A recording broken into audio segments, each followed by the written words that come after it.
2016. Ruang belajar dan tumbuh bersama yang menjadi bagian dari penguatan kompetensi SDM di lingkungan RSAB Harapan Kita. Perkenalkan, saya Nirwana dari tim KER OSDM. Saya merupakan CPNS baru yang saat ini bertugas dalam proses penginputan data pegawai baru ke dalam sistem smart serta penguatan ID card pegawai. Dengan mulai dari pengembangan berbasis Android hingga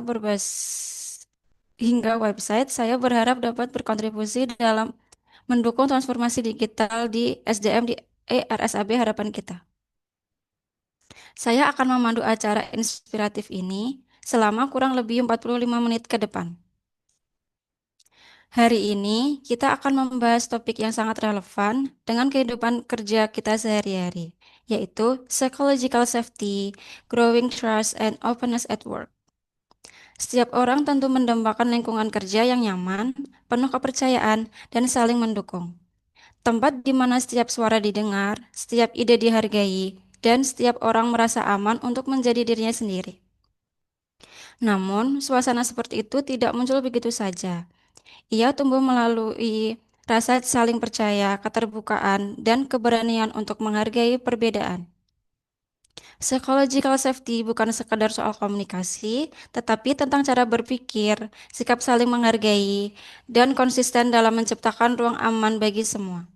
Karena hanya dengan kepercayaan dan keterbukaan, tim dapat berkembang, berinovasi, dan melangkah bersama menuju keberhasilan yang sesungguhnya. Acara akan berlangsung selama kurang lebih 45 menit. 30 menit pertama akan diisi dengan pemaparan materi oleh narasumber kita. 15 menit berikutnya akan kita gunakan untuk sesi tanya jawab yang interaktif. Telah hadir bersama kita narasumber inspiratif Ibu Evi Miaristi, STMM, merupakan manajer tim kerja tata usaha dan rumah tangga. Beliau akan membimbing kita memahami lebih dalam tentang bagaimana rasa aman psikologis dapat menumbuhkan budaya kerja yang saling percaya dan terbuka di lingkungan kita. Tanpa berpanjang lebar, mari kita sambut Ibu Evi Miaristi STMM untuk membawakan materinya. Untuk Ibu Evi Miaristi STMM, waktu dan layar dipersilahkan. Baik, terima kasih banyak Mbak Nirwana. Assalamualaikum warahmatullahi wabarakatuh. Om Swastiastu, Namo Buddhaya, Salam Kebajikan, Rahayu. Baik, terima kasih sebelumnya kepada teman-teman Diklat dan juga Bu Dir DSPP yang sudah memberikan saya kesempatan untuk memberikan Wigro ya. Baik, mungkin bisa penjelasan tadi mungkin sudah menjadi prolog awal dari Mbak Nirwana. Mungkin sudah bisa di-share paparannya Mbak Nirwana. Silahkan tim Kerdis Diklit, mohon bantuannya untuk share. Baik, kenapa waktu Dokter Are semalam telepon dari Amerika, apa yang mau diangkat? Saya rasa sebagai middle management, pimpinan, ada hal yang harus diangkat supaya bagaimana teman-teman tim tentunya merasakan kepercayaan. Tentunya kepercayaan itu didapat dari psikologi yang merasakan bahwa keamanan ini mempercayai pemimpin ini sangat penting sehingga terjadi feedback atau komunikasi dua arah. Baik, next.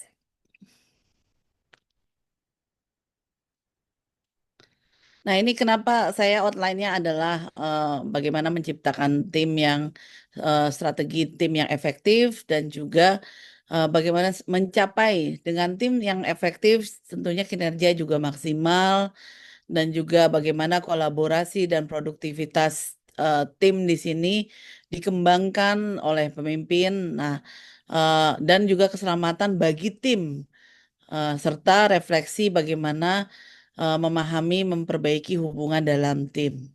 Ini penting karena menurut saya hal yang paling tidak tidak buat tim saja, buat saya pribadi adalah kinerja akan tinggi kalau tempatnya nyaman, tapi tidak boleh terlalu nyaman karena kita perlu kadang challenge atau tantangan untuk memicu kita untuk lebih baik lagi.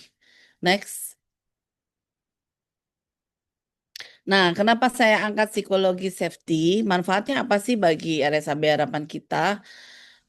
Tentunya bagi organisasi, tidak hanya RSAB Harapan kita, tim dengan keamanan psikologi yang kuat tidak meninggalkan perusahaan, baik memanfaatkan kita menangkap banyak ide dari tim yang keluar dari teman-teman dengan rasa aman, tanpa takut resiko diomelin atau oh, ide lu payah gitu.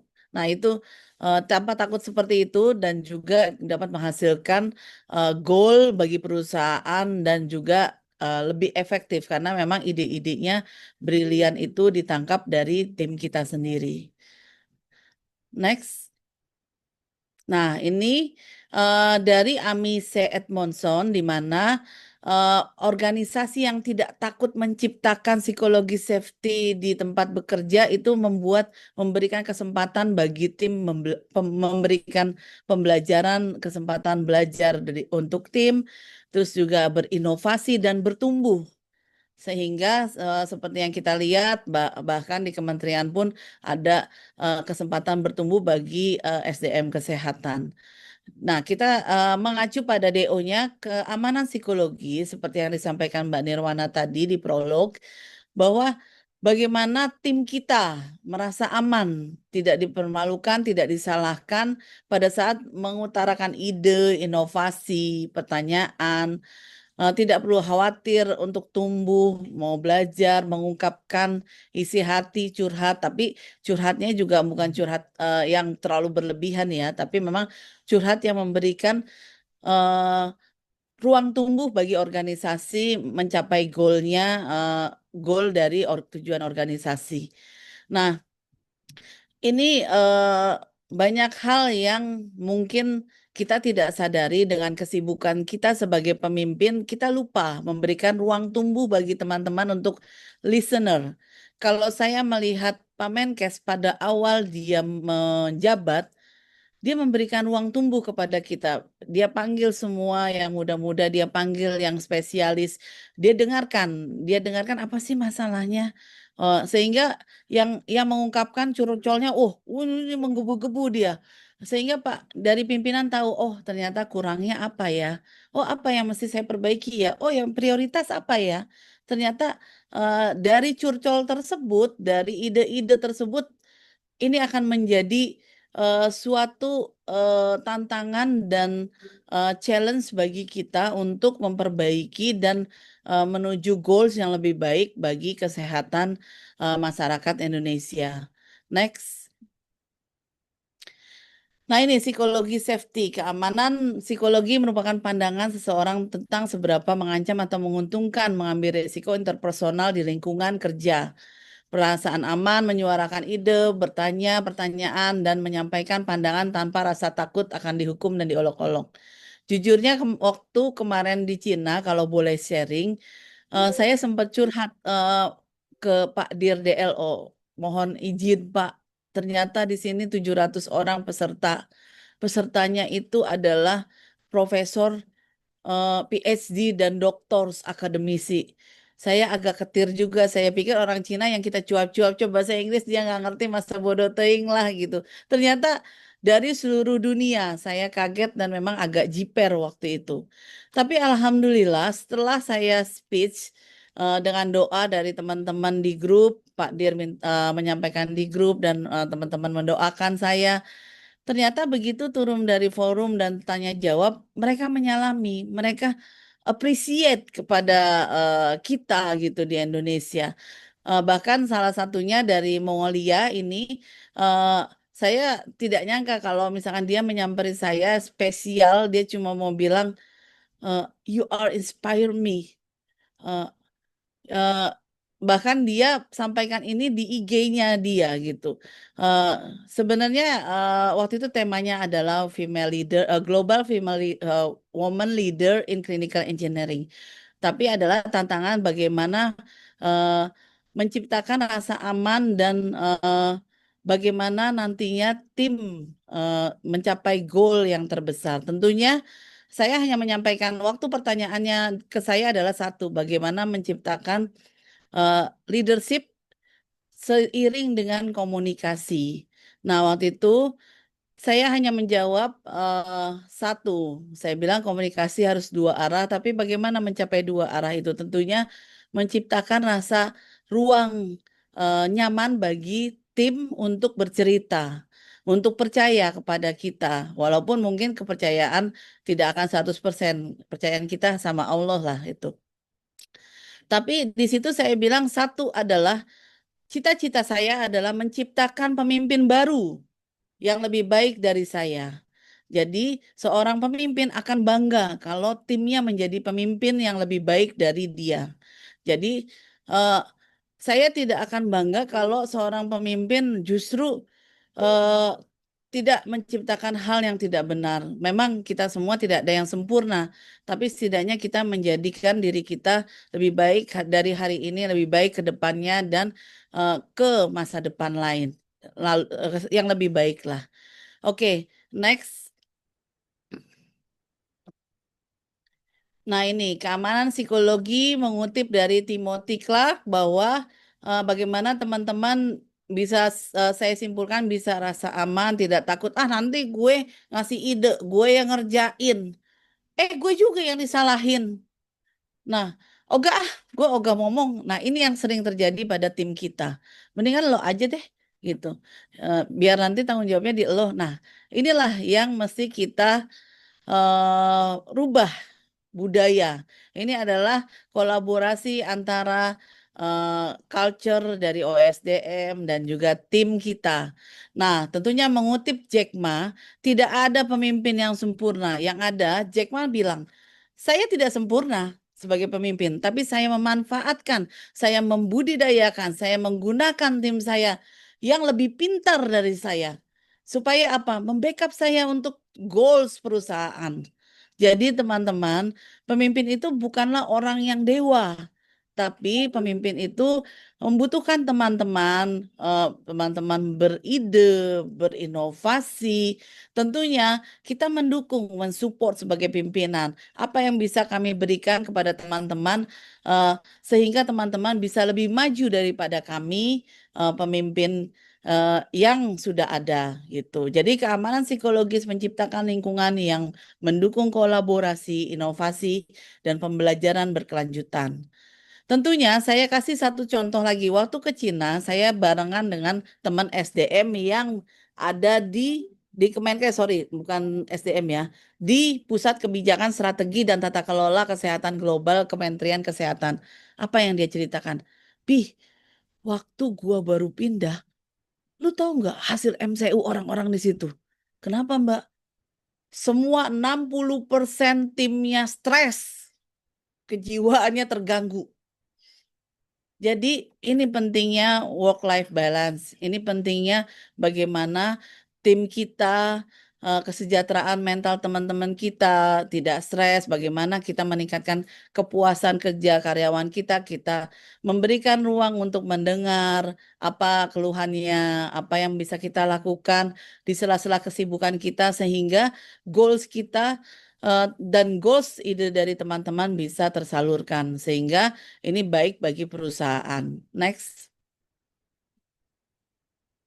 Nah, tentunya mengacu pada psikologi safety, Project Aristoteles, di mana eh, ini dilakukan oleh Google, di mana Google ini melakukan penelitian pada 180 tim di perusahaannya dan meninjau 117 penelitian yang mewakili lebih dari 22.000 individu dan hampir 5.000 kelompok.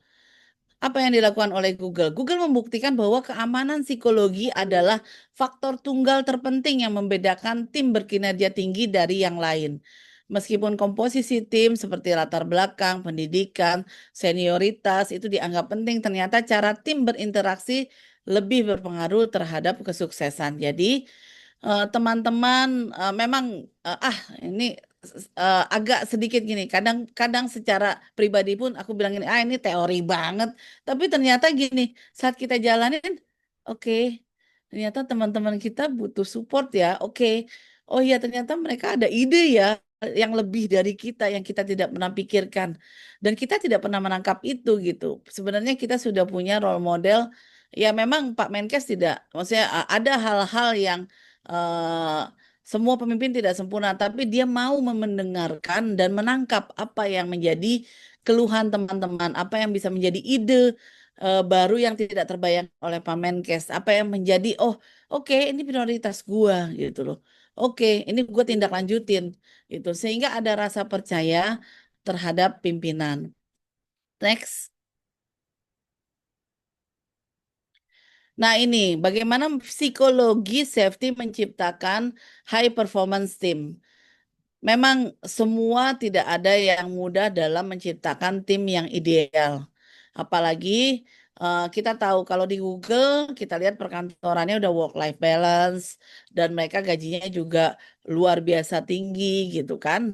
Nah, tapi bagaimana kita di tengah-tengah memang kita pemerintah dan luar biasa kita di RSHB sudah tinggi. Terima kasih Bu Dirut dan direksi. Nah, bagaimana kita membayar itu dengan memberikan kinerja tertinggi dengan tim kita.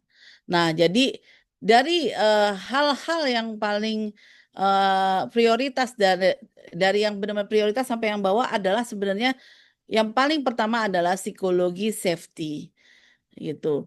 Dependability, eh, ketergantungan dan struktur dan juga kejelasan dan bagaimana ini berarti maknanya dan juga dampaknya seperti apa. Next. Nah, ada versus percaya dengan versus psikologi safety. Apa sih bedanya? Apa sih tipis bedanya? Tapi kita lihat apa yang membedakan. Next. Nah, ini. Jadi keamanan psikologi adalah keyakinan lingkungan Anda aman untuk pengambilan resiko interpersonal. Ini mirip dengan kepercayaan, tapi kita akan melihat bedanya. Kalau kita lihat di lingkaran yang trust, apakah Anda memberikan orang lain keuntungan dari keraguan ketika Anda mengambil resiko? Jadi mungkin, aduh, gue kayaknya kalau Mbak Iya eh, gue nggak komen bisa ngambek nih, susah nih kayaknya. Gue kayaknya mendingan iya aja dah gitu. Atau itu bedanya trust ya. Tapi kalau misalkan psikologi safety, bagaimana? Apakah orang lain akan memberikan Anda keuntungan dari keraguan ketika Anda mengambil resiko? Karena kita bermain dengan tim, kita membagi sama-sama rasa aman, rasa percaya dengan satu tujuan tim bisa membawa organisasi jadi lebih baik, maka tim saya memohon kayaknya memperkirakan bahwa saya kalau saya berbicara kita akan lebih oke gitu loh. Dan mereka mensupport, mungkin mereka juga memberikan ide-ide terbaik kalau saya berbicara terlebih dahulu gitu. Nah, ini bedanya psikologi safety dan trust. Jadi bagaimana pemimpin memberikan keamanan dulu, psikologi keamanan, baru kita memberikan tim kita yang kepercayaan lebih dalam memberikan ide ataupun inovasi. Next.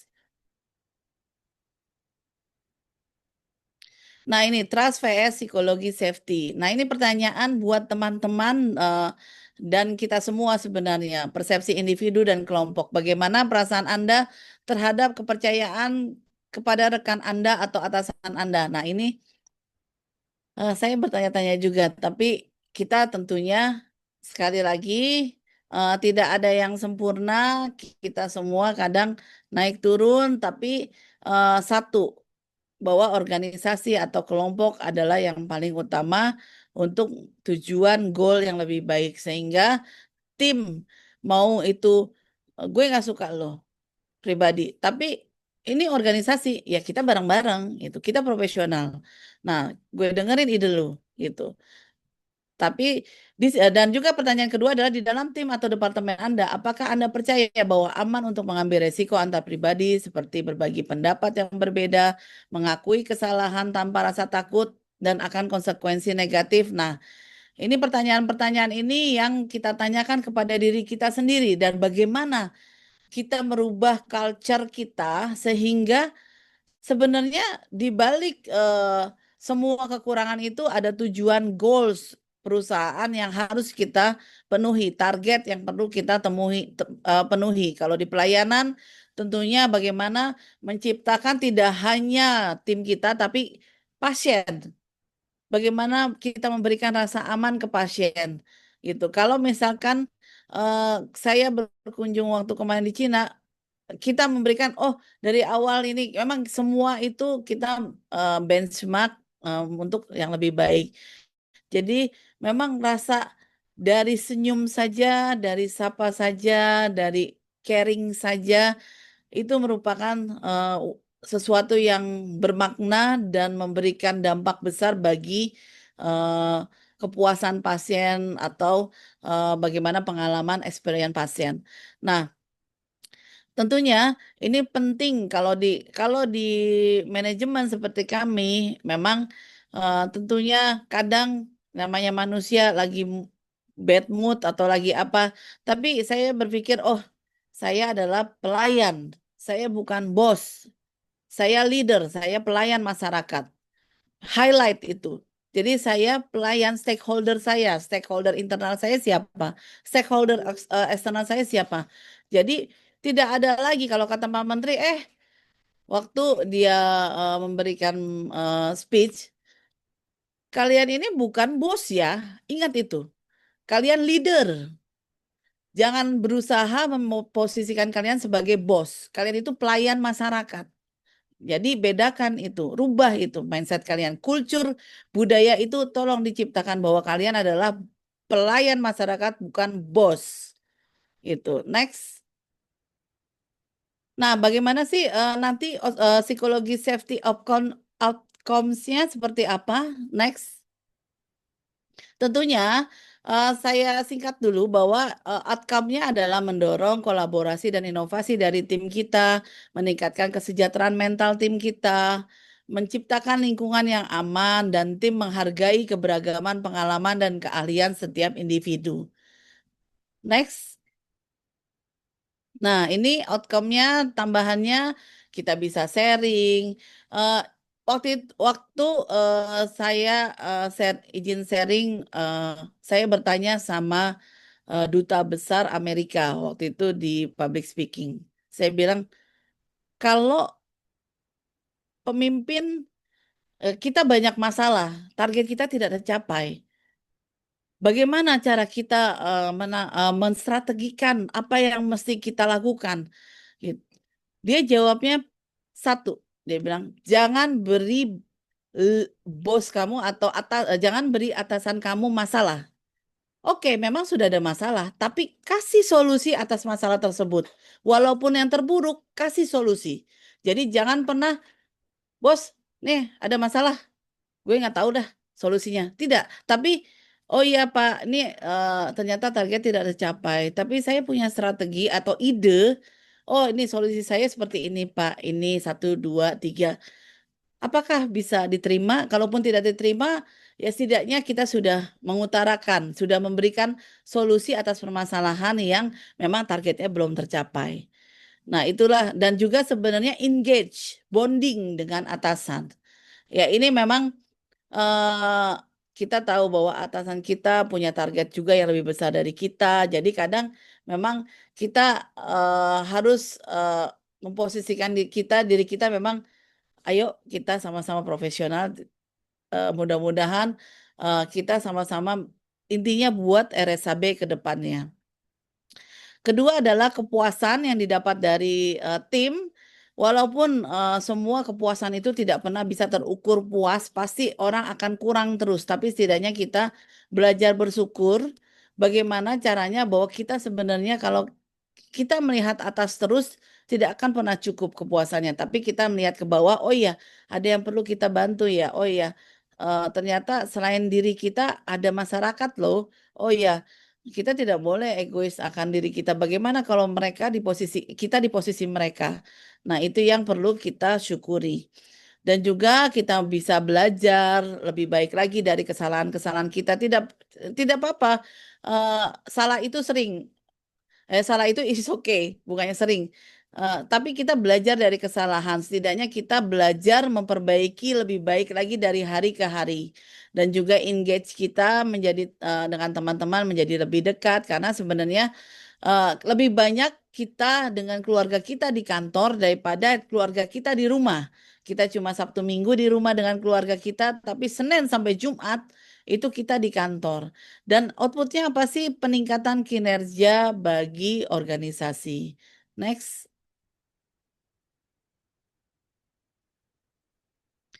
Nah, ini yang tadi saya sebutkan bahwa outcome-nya adalah tim tidak takut lagi, tentunya memberikan ide-ide, inovasi, dan kepuasan tim, psikologinya aman saat dia menyatakan eh, pertanyaan atau tantangan, serta kita support dia dan tim juga kita baik pemimpin ataupun tim kita punya quality improvement, peningkatan kualitas tiap hari, tiap minggu, tiap bulan, ataupun tiap tahunnya. Next. Dan tentunya bonding kita dengan tim dan manajemen serta stakeholder atau direksi itu dengan ini menjadi sumber daya energi yang nantinya masing-masing tim tahu peran dan tugas mereka sehingga saling support dari bawah sampai ke atas menuju outcome goals tujuan organisasi dan juga improve performance tentunya ini akan menciptakan tingkat keamanan psikologis yang tinggi dan kolaborasi tim yang lebih tinggi serta mengalami lebih sedikit konflik dan perputaran. Next.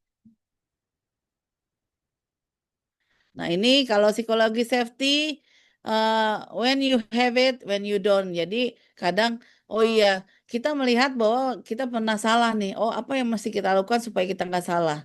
Tapi kalau misalkan yang takut itu, wah ini gue mau ngomong takut salah nih, nanti gue diturunin nih. Aduh, dicatat deh gue di note nih. Nah, jadi ini yang akhirnya membelenggu kita. Ini yang kita harus rubah mindset ini menjadi when you have it. Take a risk, ambil resikonya. Bagaimana kita memperbaiki kesalahan dari apa yang kita lakukan. Kita tahu resikonya saat kita salah, tapi kita tahu bahwa oh iya, kita tidak boleh ngulangi lagi gitu loh. Ya, kita perbaiki lebih baik dari hari ini gitu. Next,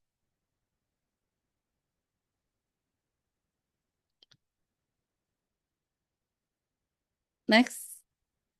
Nah, bagaimana sih kita membuat psikologi safety? Next.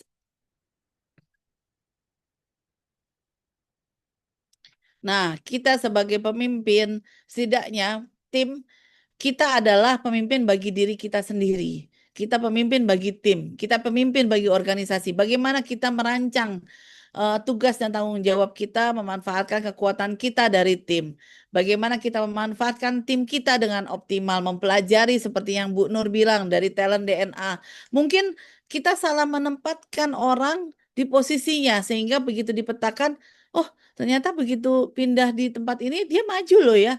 Oh, ternyata dia oke ya. Memang keilmuannya di situ ya. Jadi kadang kita memang sebagai tim mempelajari, memetakan di mana straight dan kekurangannya, weaknessnya dari tim kita dan bagaimana kita mendukung kekuatan tim kita dan kekurangan tim kita untuk mereka lebih baik dan lebih baik lagi. Dan langkah apa sih supaya budaya ini kita juga buat? Nah, ini yang ketiga memang semua kembali ke diri masing-masing. Saya juga tidak sempurna, tapi kita berusaha karena dari diri kita sendiri kita berubah dari diri kita sendiri yang menciptakan komitmen. Oh ya, saya mau lebih baik. Saya mau tidak ada yang tidak benar dalam hidup saya. Gitu. Bagaimana tim berdiskusi dari belajar dari kesalahan mereka? Nah, ini adalah tugas bagi diri kita sendiri sebagai pemimpin ataupun sebagai middle management di RSAB hadapan kita. Next. Nah, ini tentunya kita kadang mendengarkan tim kita, kita banyak tanya. Memang mereka tidak terasa bahwa kita, oh ternyata tim kita butuh ini ya. Oh ternyata tim kita, oh ada ide loh. Oh luar biasa nih gitu. Kita nggak nyangka ya, padahal kita sebagai pemimpin aja kagak kepikiran. Tapi luar biasa loh. Nah di situ yang memang kita perlu menciptakan komunikasi dua arah. Di sini kita mendapatkan kebutuhan akan dari suara-suara tim kita. Next. Nah, akui ketidaksempurnaan Anda. Pemimpin itu bukan Superman dan Superwoman. Pemimpin bukan Tuhan. Jadi, saya sendiri ngakuin ketidaksempurnaan saya. Saya gendut, saya emosian. Jadi, saya ngakuin gitu. Tapi, iya tidak body shaming ya. Tapi, hal-hal yang kurang dari saya, bagaimana kita sama-sama dengan tim saya, yang kurang dari tim saya, bagaimana kita menutupi, bagaimana kita membuat kekuatan dari tim kita menjadi sesuatu peningkatan kinerja bagi rumah sakit. Next. Nah, lihatlah pekerjaan sebagai masalah pembelajaran, bukan masalah eksekusi. Jadi, teman-teman di sini belajar sambil bekerja. Jadi, eh, tidak ada yang sempurna, tidak ada yang sangat ahli. Semua pasti perlu pembelajaran. Semua perlu, kalau misalkan saya punya gambaran, penebang kayu, penebang hutan, itu dia punya kapak yang paling tajam. Dia potong 1.000 pohon di tahun pertama. Dia potong eh, 1.000 pohon di tahun kedua. Di tahun ketiga, dianya sudah tambah ahli memotong. Tapi bagaimana dengan kapaknya? Bagaimana dengan toolnya? Bagaimana dengan kompetensinya? Bagaimana peningkatannya? Nah, ini yang diperlukan bahwa kita perlu peningkatan kompetensi. Kita perlu belajar. Kita perlu menambah ilmu kita. Tidak ada pernah kita tidak perlu malu bahwa kita tidak tahu. Kita cuma bilang, ayo, bagaimana? Saya baru tahu nih ilmunya. Kami belum pernah ke sini. Kami baru tahu nih, gitu. Kita tidak mengetahui apa yang terjadi. Eh, Boleh bagi sharing ilmunya, kayaknya seru nih, gitu. Jadi kita memiliki otak dan suara dan teman-teman bareng-bareng menciptakan bagaimana komunikasi dua arah. Next. Ya, baik, itu saja dari saya. Terima kasih banyak. Saya kembalikan ke MC.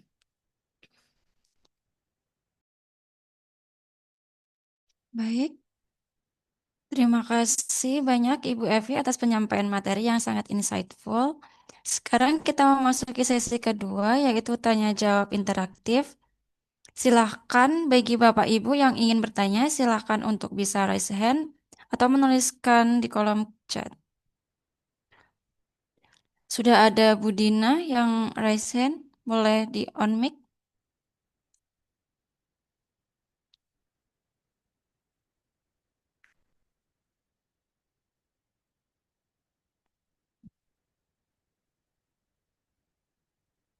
Mohon bantuannya tim Diklit untuk unmute Ibu Dina. Baik, Assalamualaikum warahmatullahi Waalaikumsalam warahmatullahi wabarakatuh.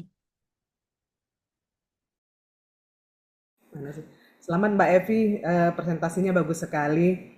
Em, Mungkin sedikit yang ingin saya tanyakan terkait hal ini. Mungkin untuk terkait psikologi safety ini mungkin belum semua pimpinan paham ya, belum semua melakukannya gitu. Tentunya hal ini karena kita merasa bahwa ada mungkin yang belum paham atau belum bisa melakukannya. Nah, selain pimpinan apa nama yang melakukan ini, tentunya peran kita juga. Nah, untuk peran kita ini apa sih? Seperti apa yang harus kita mainkan atau harus seperti apa yang harus kita lakukan untuk setiap anggota tim itu supaya bisa membangun psikologi safety ini. Intinya seperti itu. Makasih Mbak Evi. Baik, izin menjawab, takut lupa, sudah tua soalnya. Jadi, makasih Mbak Dina. Memang saya sampaikan kembali, saya juga bukan pimpinan yang sempurna, tapi saya melihat teman-teman saya itu kadang kalau sudah mau curhat, Ibu, nah itu tuh udah, wah ini tanda nih, kita butuh mendengarkan ini. Terus Mbak Ipi, Mbak Ipi, Mbak Ipi. Nah, jadi memang salah satu caranya kita sebagai manajemen adalah kita melihat bahwa tim kita itu eh, bagaimana orangnya. Seperti yang waktu itu dominankah, kolaboratifkah. Nah, itu yang akhirnya kita membaca itu. Jadi, oh ya, ternyata tim saya seperti ini loh cara perlakuannya. Oh, ternyata yang satu, misalkan, oh iya, gue nggak berani Mbak Epi, nanti gue kerjain, terus gue lagi yang disalahin. Nah, bagaimana kita menciptakan itu tidak muncul? Bagaimana kita bahwa sebenarnya resiko itu ada dan itu adalah kalau kita sebagai pimpinan tenang, kan sekarang kita semua itu punya pimpinan, kita berbagi resiko. Bagaimana SLA-nya, service level agreement-nya. Jadi resiko itu tidak untuk individu, resiko itu untuk semua tim. Bagaimana kita memperbaiki sehingga tim dan organisasi kita jalan. Jadi memang salah satu yang saya pelajari adalah tidak sempurna, tapi saya mempelajari satu persatu tim saya. Oh, si A seperti ini, harus seperti ini cara perlakuannya. Oh, si B seperti ini, cara perlakuannya seperti ini. Memang tidak sempurna, saya kembalikan Mbak Dina, tapi bagaimana kita menerima tim kita dan menciptakan apapun itu menjadi tim yang bisa ideal sehingga bisa organisasi berjalan dengan baik. Dan kita sama-sama seperti yang saya bilang, curhat kita tidak semata-mata curhat yang ya tentunya kita semua punya target kinerja, tapi eh, kita harus tahu batasannya gimana caranya curhat. Oh ya, memang ini kita bisa curhatkan ke pimpinan, mana yang tidak, mana yang bisa. Oh iya, kita lihat teman-teman kita, oh di sini kurangnya, tapi kita tidak bilang, lo kurangnya di sini loh. Enggak, kita tidak boleh judge teman kita. Kita tidak boleh blaming teman kita, tapi kita angkat dia. Oh, ayo kita wujudkan pimpinan yang mentoring dan coaching karena teman-teman kita itu adalah eh, kita pun tetap butuh mentoring and coaching. Jadi kita sama-sama leading dengan cara mempelajari tim kita dan kita mentoring dan coaching walaupun di tengah-tengah tentunya belum tentu mood kita baik. Tentunya, tapi kita bagaimana? Oh ya, kembali lagi kita pimpinan loh. Bagaimana kita harus, oh ya, ternyata tim saya nih perbedaannya di sini nih. Oh, ternyata saya unggulnya mereka di sini. Oke, gimana caranya mereka dengan keunggulannya dan kekurangannya ini kita kita perbaiki, kita bangun lagi. Oh ya, kalian di sini loh. Ayo majukan. Ini kurangnya di sini loh. Ayo dong gitu. Eh, Tidak usah takut bahwa resiko itu ada. Tenang, ada atasan, ada kami. Kami yang akan nanti berbicara, tidak akan kami menyalahkan kalian. Kita menciptakan rasa aman, kita mempelajari tim kita dengan baik, seperti yang waktu itu di OSDM bilang, apakah tim kita dominan, kolaboratif, atau yang pendiam, introvert. Nah, itu tentunya berbeda-beda cara penanganannya, dan kita memang sebagai pemimpin itu adalah eh, diberikan kesabaran lebih karena memang punya tugas dan tanggung jawab yang eh, tidak hanya dituntut kinerja, tapi bagaimana kita bisa coaching dan mentoring terhadap teman-teman kita. Terima kasih, Mbak Din.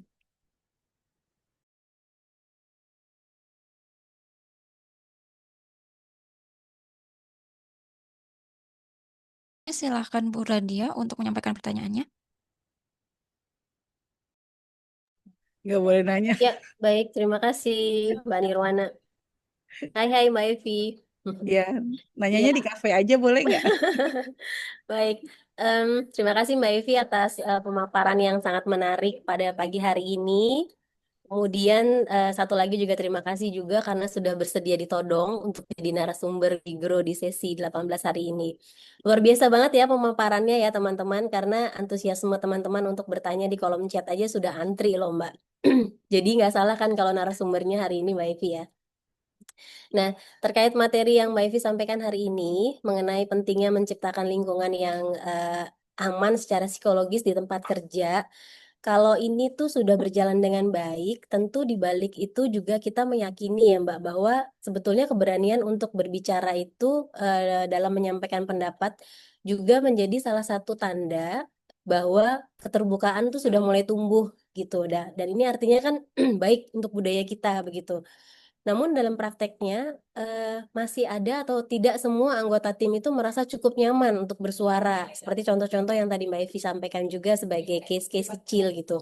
Nah, adakah kebiasaan kecil atau kebiasaan kecil apa yang menurut Mbak Evi itu paling efektif untuk dapat meningkatkan keberanian berbicara sehingga setiap anggota tim itu merasa suaranya didengar dan dihargai? Ya, terima kasih Mbak.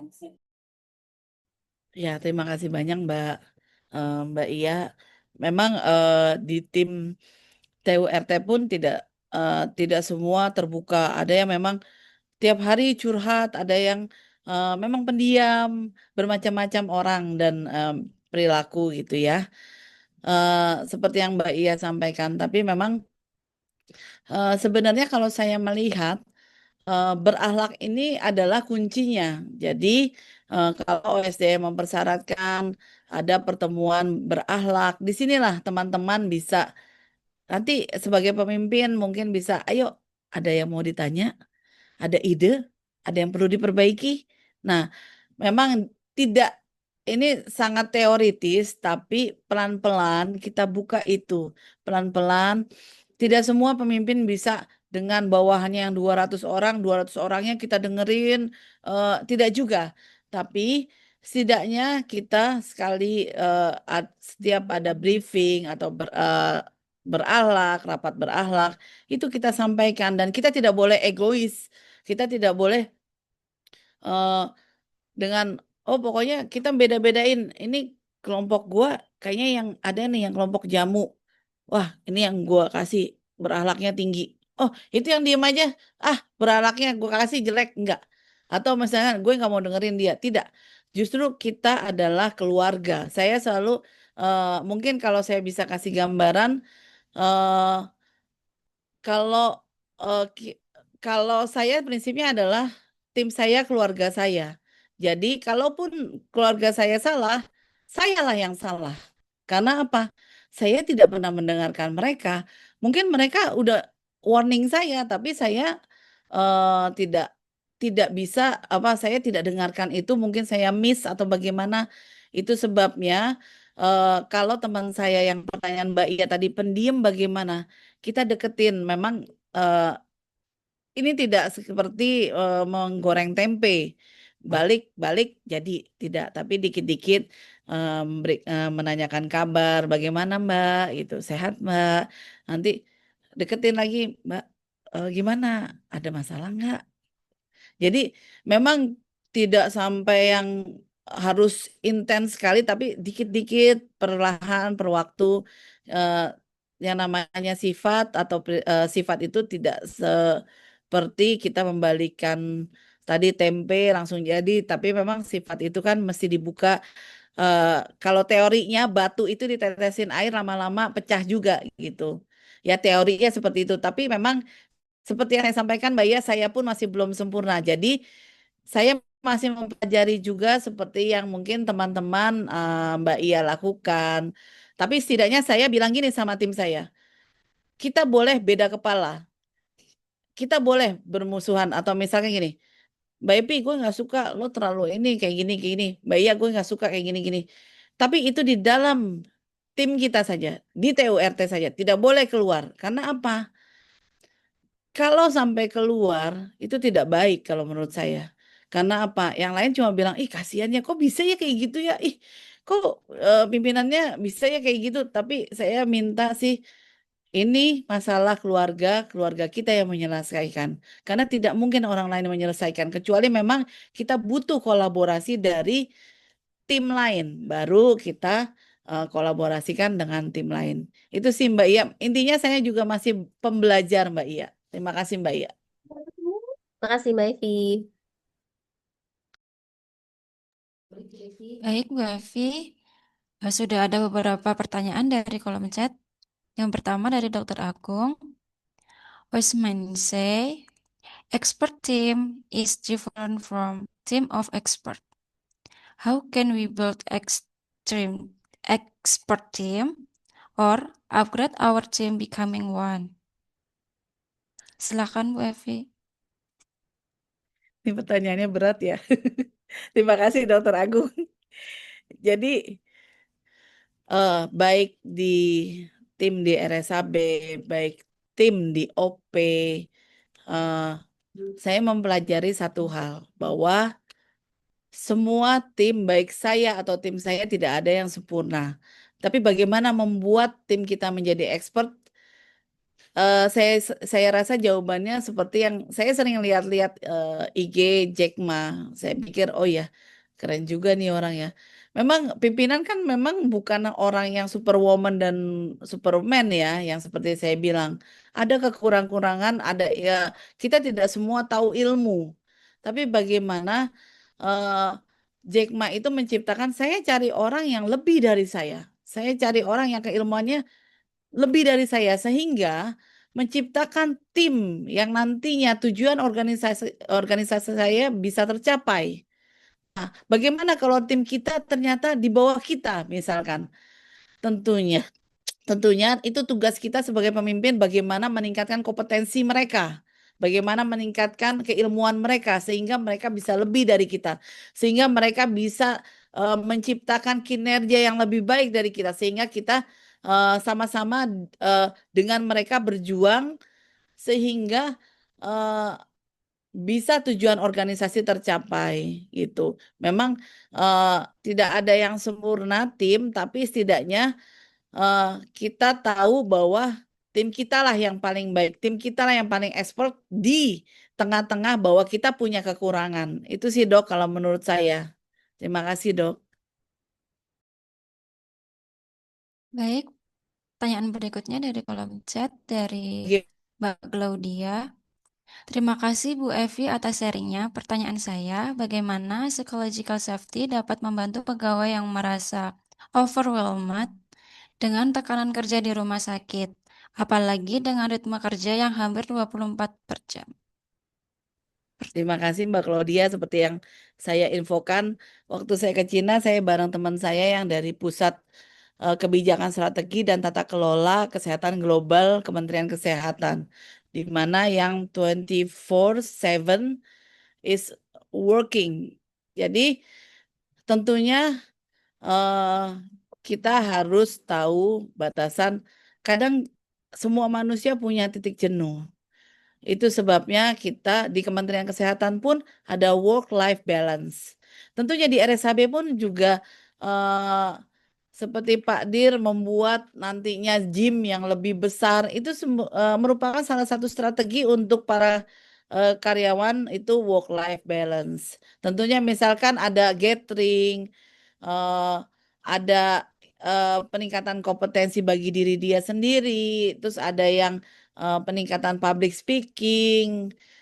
Nah, memang ini adalah salah pelatihan fellow. Nah, ini salah satu cara bagaimana sambil belajar, sambil berkinerja, sambil bahwa kita, oh iya ternyata work life balance juga ya, selain target kinerja yang 24/7, ternyata kita ada ternyata ada benchmark baru ya, ada pandangan baru ya. Oh, ternyata dari jalan-jalan misalkan cuti liburan, oh ternyata ini bisa loh. Karena gini, setiap saya cuti atau misalkan eh, pergi kemana-mana yang saya lihat satu adalah oh bagaimana eh, cara mereka berkomunikasi. Bagaimana mereka di jalan atau misalkan public sarana prasarana mereka seperti apa. Itu semua menjadi pembelajaran kita secara tidak langsung. Oh, ternyata mereka lebih baik ya.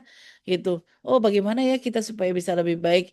Tapi kembali lagi pertanyaan ke Mbak Claudia tentunya Kementerian Kesehatan pun ada work-life balance. Itu yang paling penting. Jadi tidak apa-apa kalau memang misalkan sudah jenuh sekali kita tidak boleh sakit karena pekerjaan. Kita bekerja untuk ibadah, bekerja untuk kita mendapatkan nafkah, untuk kita liburan.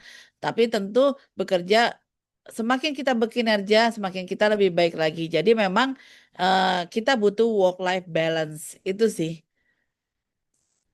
Terima kasih, Mbak.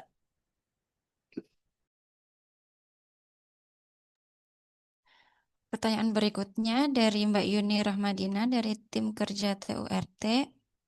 Menurut Ibu, bagaimana cara menumbuhkan pemahaman bahwa menjaga work-life Ya, balance bukan berarti kurang integritas komitmen, tapi justru bentuk tanggung jawab, profesional, dan kesehatan mental pegawai. Apalagi di lingkungan yang masih sering ada budaya menyalahkan dan teguran di depan umum.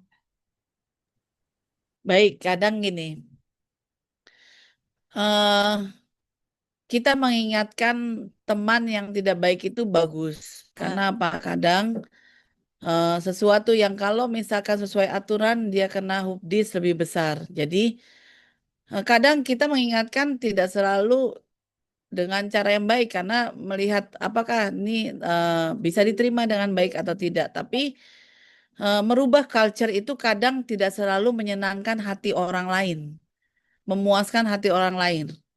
Merubah culture itu kadang kita dituntut dulu, sakit dulu, baru terbiasa, baru menjadi budaya. Kalau tidak ada yang mengingatkan, berarti kita membiarkan budaya yang nantinya tidak baik. Dan kita tidak memblaming. Kadang gini, kita kita hapuskan blaming, tapi kita merubah bagaimana tim kita, bagaimana tim di luar kita, bagaimana nanti kita punya satu beban adalah satu tugas kita kinerja dengan baik, memberikan capaian terbaik untuk tujuan organisasi. Tentunya kalau organisasi target tercapai, kembali lagi ke kita. Jadi kalau kita culture-nya tidak bisa mengingatkan teman yang tidak baik, itu namanya kita menutup mata. Jadi memang kadang mengingatkan itu bisa cara lebih baik kalau orangnya mau mendengarkan. Kalau tidak mau mendengarkan, kita harus mengingatkan eh, dengan cara yang memang kadang menyakitkan. Itu sih Mbak. Terima kasih.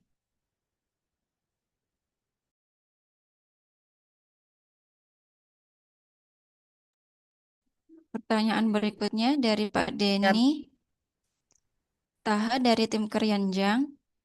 Bu, bagaimana membedakan saling percaya dengan aman bersuara? Mengapa keduanya perlu berjalan beriring dengan kolaborasi lintas unit? Eh, baik. Terima kasih Pak Den. Eh, Memang tadi yang seperti kami sampaikan, tipis sekali antara percaya dengan psikologi safety. Jadi kadang eh, seperti yang contoh tadi digambar, aduh, kalau gue nggak dukung, gue percaya sih sama Mbak Iya. Tapi kalau gue nggak dukung dia, nanti dia ngambek sama gue. Tapi sebenarnya gue ada pendapat lain gitu. Nah, ini sebenarnya yang eh, kalau psikologi safety, jadi kita, oh nanti gue mau speak up nih, karena sebenarnya yang diomongin Mbak Iya, gue bisa tambahin nih, ada ide baru nih, ada eh, insight baru nih gitu. Jadi memang eh, tidak kembali lagi membuat budaya menjadi lebih baik itu tidaklah mudah.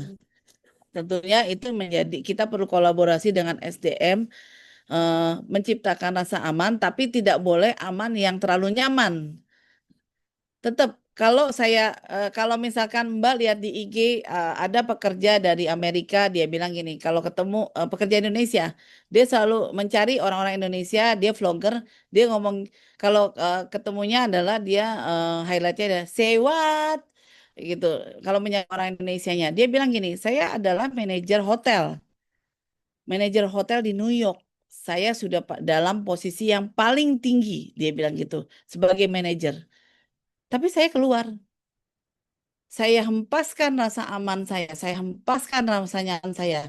Saya mencari hotel yang baru dengan tantangan dan challenge yang lebih baru lagi.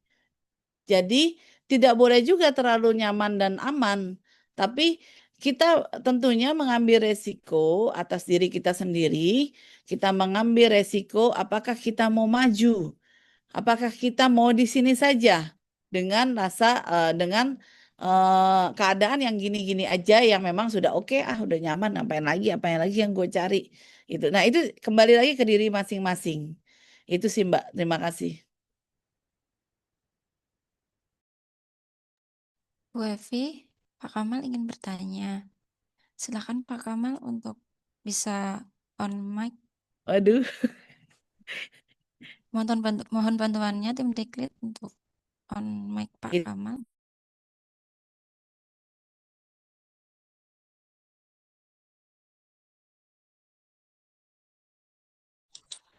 Masih di mute ya. Eh, hilang. Muncul ya. Makasih Mbak Evi, materinya bagus banget nih. Bicara bawakannya juga keren. Eh, sih, Pak. Gini, Mbak Evi, saya kepengen Mbak Evi share aja ke kita ya. Saya kan melihat Evi itu, Mbak Evi itu salah satu orang yang energinya nggak pernah habis tuh, ya. Kayaknya dia stres malah kalau nggak kerja. Jadi saya sebenarnya kurang yakin dengan work life balance-nya tadi ya.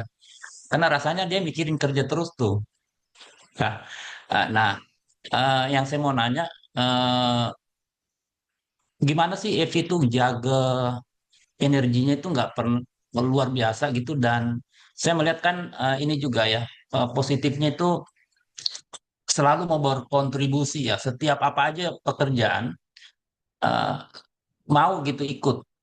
Nah ini padahal saya sering ngomelin gitu ya. Mungkin dia nggak nyaman sih mas saya, tapi selalu mau ikut gitu. Nah, gimana nih Mbak Evi menyeimbangkan tiga hal ini? Yang tadi energinya saya lihat itu selalu luar biasa, kemudian keinginan untuk selalu berkontribusi deh, pekerjaan apa aja itu seneng gitu untuk ikut terlibat gitu ya. Walaupun sering ya tadi mungkin sering diomelin juga ya, sering disalahkan, makanya saya lihat memang contoh bagus tuh. Jadi udah sering di ini tapi tetap tetap kepengen ini. Gimana menjaga itu Mbak Mbak Evi? Mungkin bisa share ke kita dan teman-teman. Terima kasih banyak Bapak. Terima kasih supportnya.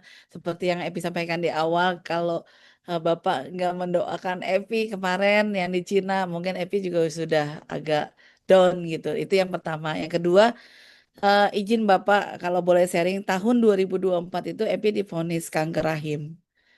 Nah, setelah operasi dan Epi berharap Allah kasih kesehatan terus.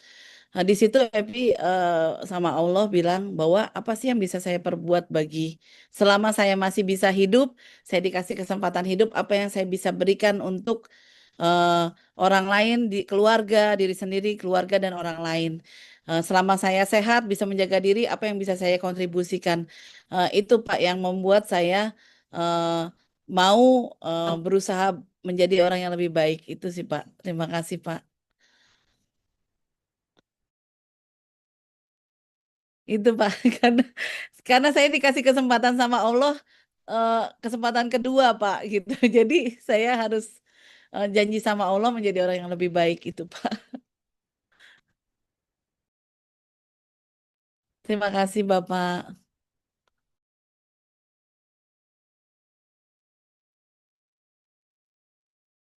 Terima kasih Bu Evi atas materi yang sangat insightful. Silakan Bu Evi jika ingin memberikan closing statement dari acara Wigro kita hari ini. Ya, terima kasih Pak Kamal. Tentunya gini Pak, izin curhat dikit. Eh, Epi belajar banyak dari Bapak karena satu yang sampai sekarang Epi highlight itu pesan dari Bapak, Bu Epi, seburuk apapun orang itu pasti ada kebaikan di dalam tubuh dirinya. Itulah yang Epi tangkap Pak sampai sekarang dari Bapak. Jadi seburuk apapun orang, tentunya kita pernah dapat kebaikan dari dia. Ternyata kita tidak sadar orang itu sudah berbuat baik, entah untuk dia, untuk kita, untuk organisasi. Nah, itu yang membuat Epi, oh iya, kadang eh, ini orang kok kan seperti ini ya. Oh, tidak, tidak. Dia ternyata ada nilai baiknya kok. Itu yang Epi sampai sekarang highlight dari Bapak. Epi banyak belajar dari Pak Dir DLO. Terima kasih banyak Pak Dir. Eh, yang jelas tentunya tim kita, keluarga kita, kurang lebihnya tim kita, kita yang membuat tim kita maju. Itu saja sih dengan menciptakan rasa aman, tapi tidak boleh terlalu aman dan nyaman. Kita menciptakan bagaimana tim kita berkinerja dengan baik. Terima kasih Mbak, itu saja yang saya bisa sampaikan. Baik Bu, terima kasih atas partisipasi aktif Bapak Ibu dalam sesi Wigro edisi ke-18 hari ini. Semoga pembelajaran ini menjadi inspirasi bagi kita semua untuk menumbuhkan lingkungan kerja yang aman, terbuka, dan saling mendukung, dan semoga apa yang telah kita pelajari bersama dapat menjadi bekal untuk kemajuan organisasi kita, RSAB harapan kita. Mari kita ambil satu insight dari sesi hari ini.